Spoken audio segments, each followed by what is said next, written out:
Hey everyone, I just wanted to take this time to give a quick shout out to someone important in the ufology, consciousness, and exopolitical arena, and his name is Thomas Mikey Schrøder Jensen.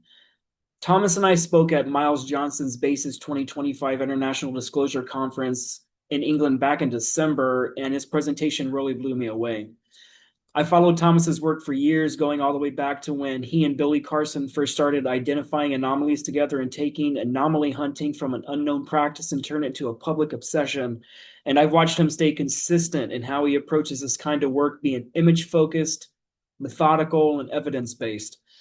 Thomas, with all his years of identifying anomalies and with help from NASA's own Mars Global Surveyor and the Mars Reconnaissance Orbiter, which is higher resolution from the CTX and the high-rise cameras they use, he's discovered what's being referred to as the M18 anomaly on Mars.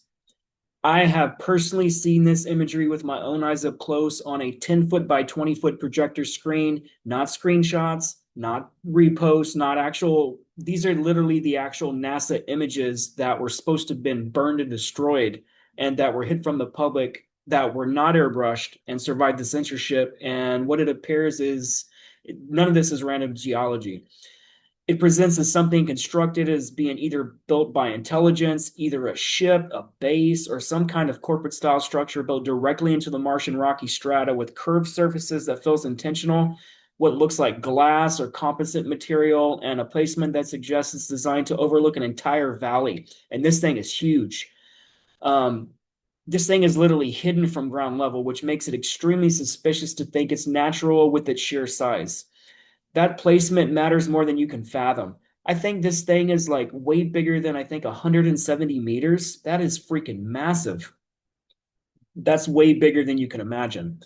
Literally, erosion does not care about a vantage point to hide itself. And when something looks so seated in rock instead of simply sitting on top of it, you're literally not talking about a surface anomaly. You're getting into realms of intentional, tactical, and into intelligent design that's hard to dismiss.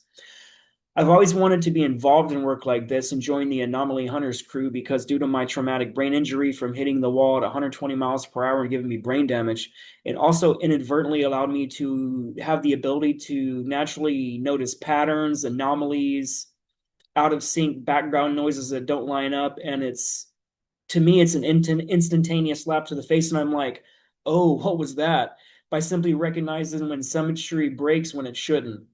Thomas's presentation was top notch because it was obvious he comes from a production background, as the slides were clean, the imagery was high quality, the documentary footage was well put together, and nothing felt sloppy or rushed, which matters.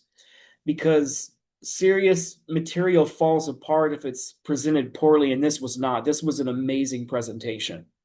It's also important to understand that the M18 was only a single anomaly he presented out of the voluminous anomalies he presented, which was part of a much larger body of work. And anybody who's walked in thinking this was a one-off curiosity walked out realizing it was part of a pattern. It was obvious to everybody. Everything he submitted to us, it was crazy. Such high quality images, and like no one knows about this kind of stuff. This guy needs to get an award. He showed additional images of massively tall skyscraper buildings, pyramids, crash ships, and like sculptures made by something. These discoveries are potentially some of the most important discoveries of our time and proves that Mars is inhabited and that we've been lied to about life on other planets by NASA and our own worldwide governments. This proves beyond a reasonable doubt that life on Mars exists. Technology is being used to create structures or ships, and that the rabbit hole goes deeper than any of us ever could have ever imagined.